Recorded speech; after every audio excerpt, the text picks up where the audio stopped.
Si Mayor Baste po, Mayor Baste. ang sabi po niya, PR stunt lang po yung... PR stunt lang. Yes po. Ako, ang suggestion ko kay Mayor Baste, tanungin niya yung kanyang kapatid na congressman.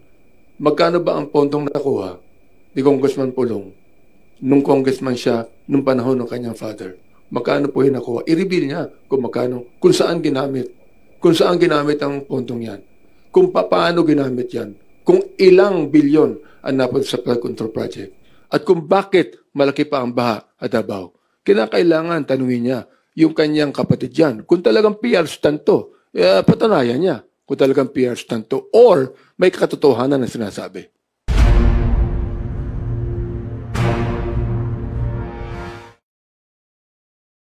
Si Mayor Baste po, Mayor Baste. ang sabi po niya, PR stunt lang po yung... PR stunt lang. Yes po. Ako, ang suggestion ko kay Mayor Baste, tanungin niya yung kanyang kapatid na congressman. Magkano ba ang pondong nakuha ni Congressman Pulong nung congressman siya nung panahon ng kanyang father? Magkano po yung nakuha? I-reveal niya kung magkano, kung saan ginamit. Kung saan ginamit ang pondong yan. Kung paano ginamit yan. Kung ilang bilyon ang napunta sa flood control project. At kung bakit malaki pa ang baha at Davao. Kinakailangan tanungin niya yung kanyang kapatid yan. Kung talagang PR stunt to, patunayan niya kung talagang PR stunt to or may katotohanan na sinasabi. Na nga mga bossing, kaya talaga naman, syempre, ang dami-dami pa rin nating issue dito. Aside from that, well, nagsalita na nga si Pulong at sinabi na nga ni Pulong Duterte na walang problema sa flood control projects sa kanyang distrito. Walang naging problema noong panahon ni Pangulong Duterte.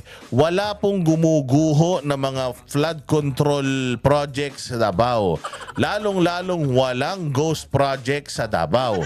Bakit hihingin ni Abante yung report kung saan dinala ni Pulong yung pera niya?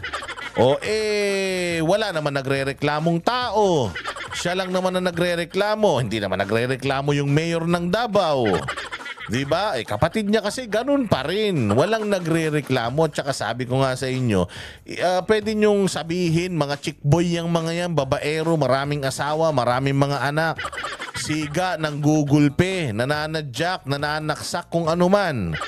Pwede nyong ibintang yan sa kanila. Pero yung pagnanakaw, malabong-malabo yan. Kaya kita mo, ang bilis sumagot ni Pulong. Anong sabi ni Pulong? Oy, DPWH diyan sa Davao, ipresenta nyo kay Abante kung saan dinala yung mga proyekto na yan na inisponsoran ko at tingnan nyo. Sabi ko nga, hindi naman nagpunta si Bongbong Marcos sa Davao para magsabi na ito mga ghost projects dito sa Davao. Wala namang ganun. Bakit umaaray etong si Abante? At saka isa pa, yung statement ni Baste na sinasabi niyang pautot lang yan yung ginagawa ni Marcos. Hindi naman niya sinabing pautot lang yung ginagawa ng Congress. Bakit siya dumidepensa kay Marcos? Si Marcos di naman taga-Congress.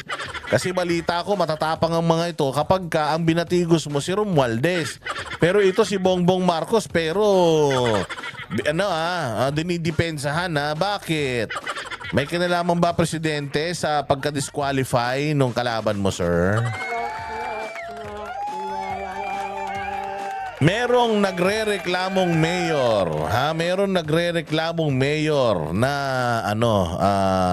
for your information, Abante, merong mayor na nagrereklamo na diyan daw sa Maynila 14 billion sa loob ng 3 taon ang ginastos, pero mas matindi ang baha. Sabi nga ni Pulong sa Davao bumabaha. Lahat naman sa Pilipinas basta sobra ulan bumabaha. Pero ang tanong, humuhupa ba? Mabilis humupa yung baha sa Davao. Yung baha sa Maynila, mabilis ba humupa? Swimming pool. Sabi nga ni Pulong sa inyo dyan sa mga syudad nyo may swimming pool, sa amin wala. Kaya wag kami ang tingnan nyo, wag kami ang silipin nyo, tingnan ninyo yung mga distrito nyo. Tingnan ninyo yung syudad ninyo, nagre-reklamo yung mayor nyo. Ang dami-dami daw pera para sa mga flood control projects pero hindi makita kung nasan yung mga proyekto na yun. Ang pinakamasaklap, wala pang permiso. Walang permit yung mga proyekto. Yan ang dapat na unahin mo, Bante. Bago mo silipin ang Davao. Malayong malayo ang Davao sa Maynila. Maaaring mas mayaman ang Maynila, mas sikat ang Maynila. Pero in terms of cleanliness, in terms of yung disiplina ng mga tao, napakadisiplinado ng mga tao sa Davao, sir. Sigurado kami kung ikaw ang magiging congressman sa Davao, wala ka nang poproblemahin. Baka makatulog ka, wala ka nang gagawin. Yun ang asikasuhin mo. Asikasuhin ninyo yung problema sa mga nasasakupan nyo. Huwag kayong sumisi. Alam nyo ba na ang Davao ay number 2 sa safest? Nasa top 5 sa cleanest city ng buong Asia. Diba? Oo, kaya ito ang ano ninyo, ito ang tupagin ninyo, Bante. So ayun, sumagot na si Pulong. Ang sabi ni Pulong, ilabas mo yung sayo, inilabas ko na sa akin. Di ba si Pulong Duterte nga yung congressman na unang nag-open ng kanyang books of expenditures diyan sa Kongreso, hindi ba? Sinabi na nga ni Pangulo, ilabas nyo yung libro nyo. Nilabas mo ba yung sayo, Bante? Hindi mo nga nilalabas yun sa'yo. Tapos kung makasita ka, nagre-reklamo nga mismo yung mayor nyo sa pinaggagawa nyo dyan sa Maynila nung hindi siya nakaupo tapos maninisi ka sa iba.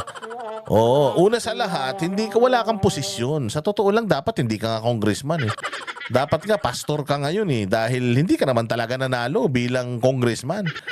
Saan ka makakita ng may second prize? Wala pong second prize. Hindi pa timpalak yung eleksyon diyan sa Maynila. Okay? Hindi pwede. According to Supreme Court na yung nanalo, yung pagka na-disqualify yung pangalawa, yung hihirangin na nanalo. Walang ganun. Hindi pwede yun. Usually po, kapag ang isang congressman ay natanggal, ang ipinapalit dyan yung konsihal. Kung sino yung number 1 na konsihal, siya yung pumapalit. Pag ganun din ang mayor, pagka nawala ang mayor, di ba? Halimbawa may nangyari masama sa mayor, vice mayor ang papalit. Wala namang vice congressman. Wala namang ganun. So kadalasan yung kung halimbawa ang vice mayor ay namatay ang mayor, yung vice mayor ang magiging mayor. Tapos sino magiging vice mayor? Ganon din, kukunin din yun sa pinaka nangungunang konsihal diyan sa lugar. Ganon yan, hindi yung second prize. Nanalo ka, tapos na-disqualify ka, ang second, kasi technically hindi bumoto sa iyo tao Okay lang sana kung bumoto, ang lamang ng boto mo isa lang. Pero kahit isa lang, ganun pa rin, natalo ka pa rin sa botohan So since natalo ka sa botohan, dapat hindi ka talaga nakaupo dyan. Natalo ka sa botohan, natanggal yung nanalo, na-disqualify. Let's say, totoo yung kanilang akusasyon na peke or hindi totoo yung kanyang pagkatao, hindi pala siya Pilipino. Hindi pala siya eligible. Let's say, for example, ganun. Nanalo siya sa boto kaya anong gagawin natin? At na-disqualify siya. Buti sana kung nandaya siya sa election. 'Di ba kung gumamit siya ng alam mo yung kapangalan mo. Nagpatakbo siya ng isang kandidato na kapangalan mo para yung boto nyo mahati. Buti sana kung ganun. Hindi, naglaban kayong dalawa, hindi ka talaga nanalo Ibinoto ng taong bayan yan. So kung halimbawa dinisqualify yan, hindi yan hindi yan tawag dito kasi meron pang motion sa korte, hindi ba? Meron silang motion. So dapat habang hindi pa nare-resolve yung motion na yon, hindi ka dapat pinaupo sa Congress. Dapat yung Kongreso magtatalaga ng caregiver ng caretaker diyan sa distrito mo. Dapat ganun. Hindi ba? For example, si Arnie Tevez, di ba tinanggal siyang congressman noong panahon niya dahil ginawa siyang terorista. Anong ginawa? Hindi ba caretaker naging caretaker si Tambaloslos? Dapat ganun din. Habang na aktibo pa naman yung motion nung totoong nanalo, dapat walang umuupo na congressman dyan sa distrito na yan, sa District 6 ng Maynila. Dapat yung Congress nagtatalaga ng caretaker. O it's either yung si speaker mismo o magtatalaga siya. Let's say for example, yung District 5. O District 5, itong District 6, ikaw muna caretaker dyan, ganon. Dahil magkakadikit yan di ba? O dapat ganun, pero hindi pinaupo ka. Hindi ka nanalo, tas ang tigas ng mukha mo, umuupo ka pa. O tingnan ninyo, itong reklamo ni Isko, o dapat yan ang inaatupag nyo, pasok. 14 billion pesos, ganyan kalaki ang bumahang pondo para sa mga 14 billion pesos, ganyan kalaki ang bumahang pondo para sa mga flood control projects sa Maynila. Pero nabisong wala palang permit mula sa lokal na pamahalaan ang mga proyektong ito. Nasa frontline na balitang yan si Camille Samonte.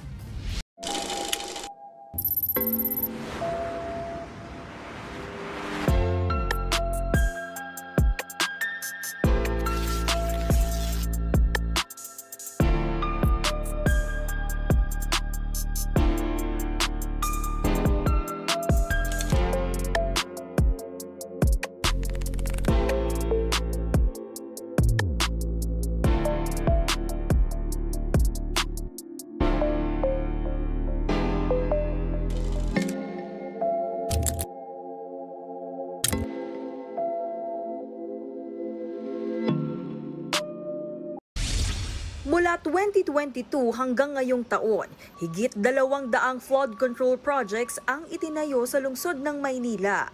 14 billion pesos ang halaga niyan. Pero nadiskubre ni Manila Mayor Isko Moreno na ni isa sa mga proyekto walang kaukulang permit mula sa LGU. Inaprubahan daw ng DPWH ang proyekto kahit klaro umanong paglabag ito sa local government code at ibang ordinansa. See? Sa ano ninyo sa syudad ninyo may problema Sa syudad ninyo merong kabalbalan tapos bigla sinisilip nyo si Pulong. Ito nga sabi ni Paulo Duterte ito, if he really wants to know the exact figures, I am directing DPWH district and regional offices to provide him the official data and amounts. Besides, do not mind the floods in Davao. I can guarantee everybody that every peso allocated was implemented. Wala namang nagbabagsakan ng mga flood control projects dito. Wala din mga ghost projects dito. Kung may bahaman dito, humuhupa din agad. Hindi kagaya sa mga swimming pool nyo dyan sa Maynila. Sabi na natin Maynila. Rektahin na natin. Maynila nga. Oo, anong ha? Maynila nga. Doon doon congressman yan Ayan sabi nga niya, ug usa pa, di man kinahanglan. Ug mayor pa ang mureklamo pareha sa inyo diha. Ayun na nga sabi niya mayor nyo pa yung nagrereklamo sa inyo dyan. Yun ang problemahin nyo, hindi yung Davao, hindi naman kayo taga rito. Ayan bisan kinsang Dabawin nyo, pwede mangayo og datos gikan sa DPWH. So kahit sino na taga Dabawin nyo, pwede kayong magreklamo, pwede kayong lumapit, pumunta sa DPWH para kayo mismo ang makaalam kung nagnakaw ba si Pulong o hindi. Transparent sila dyan. Sasabihin nga niya, so ayaw nyo ibutang sa ngalan sa akong igsuon nga mayor ang inyong pagpangutana kay transparent ang among mga proyekto ug accessible ang records. Ayun nga. Kaya sabi nga wag nyong wag nyong isisi sa kapatid ko na mayor dahil lahat ng records publiko yan, nakikita yan, pwede nyong i-request yan. Pero hamon pud na ako sa iya.